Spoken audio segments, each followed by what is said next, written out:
ते अमरावतीतल्या एका महत्त्वाच्या बातमीकडे. माझ्या पाठीमागे जे दोघं दिसत आहेत ना, खरं तर हे आहेत नवरा बायको, अर्थात नवनीत राणा आणि रवी राणा. पण दोघंही दोन पक्षात आहेत. परवाच मुख्यमंत्री देवेंद्र फडणवीस यांची अमरावतीत सभा झाली आणि सध्या नवनीत राणा या भाजपचा प्रचार करताना दिसत आहेत.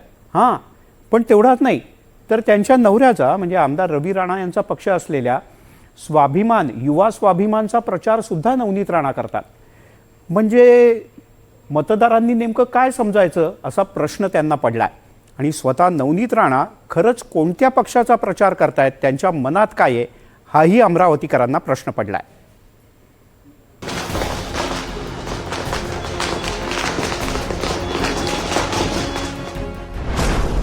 नवनीत राणांनी वाढवली भाजपची डोकेदुखी.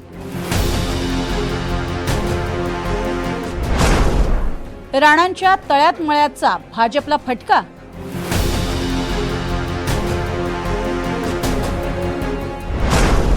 नवनीत राणा भाजपच्या की युवा स्वाभिमानच्या?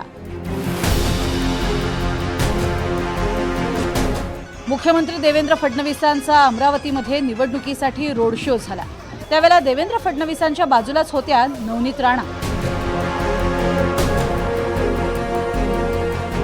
मात्र जसजसा हा रोड शो पुढे सरकला आणि साईनगर प्रभागाजवळ पोहोचला तेव्हा नवनीत राणा प्रचाराच्या गाडीतनं उतरल्या आणि गायब झाल्या.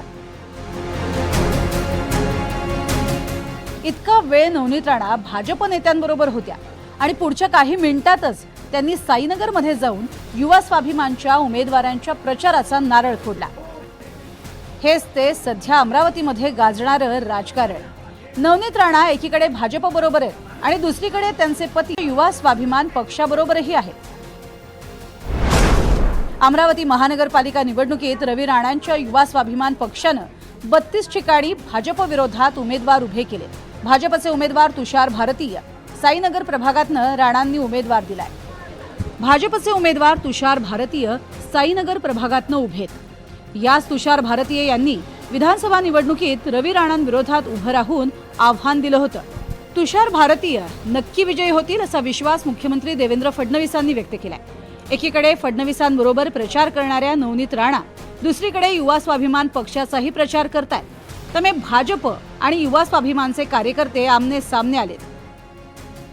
अमरावतीमध्ये राणांचं राजकारण असं तळ्यात मळ्यात असताना त्यांना डिवचण्याची आयती संधी बच्चू कडूंनी साधली आहे. तुषार भारती हे स्वाभिमानाच्या विरोधात उभे होते, रवी राणांच्या विरोधात उभे होते. त्यांना तो डाव काढण्याचाही प्रयत्न कदाचित आता होत असेल. साहजिक है, हमने आपको मारा तो हम तुमको भी मारने वाले हैं.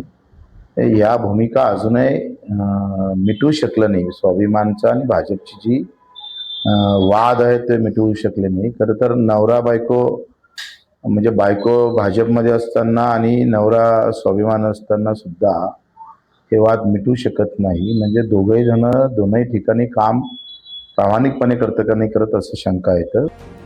विशेष म्हणजे नगरपालिका निवडणुकीतही असाच भाजप विरुद्ध राणांची युवा स्वाभिमान असा संघर्ष रंगला होता. राणांच्या युवा स्वाभिमानमुळे भाजपचे 5 नगरसेवक पडले होते. भाजपवर रवी राणा दिसत नाही म्हणजे फार चांगलं कौतुक कराजोगतं आहे. घरात एकच राहतात पण पार्ट्या दोन किती ताकदीनं आणि किती मेहनतीनं ते चालवतं त्याच्याहून ते सिद्ध होते. मला वाटते स्वाभिमाननं किमान अचलपूरचे 5 नगरसेवक पाडले असेल. म्हणजे 9च्या ऐवजी अचलपूरला किमान 15 नगरसेवक बीजेपीचे राहिले असते. पण स्वाभिमान उभी असल्यामुळं खास ज्यांनी नवनीत ताईसाठी फार काम केलं ते 5 नगरसेवक पाडले स्वाभिमाननं. म्हणजे येले म्हणते स्वाभिमान माना लागल. म्हणजे रवी राणाला आम्हाला तर त्यांच्यासाठी टाळ्या वाजवल्या पाहिजे का. राणांविरोधात कट्टर विरोधक यशोमती ठाकूरही मैदानात उतरल्यात.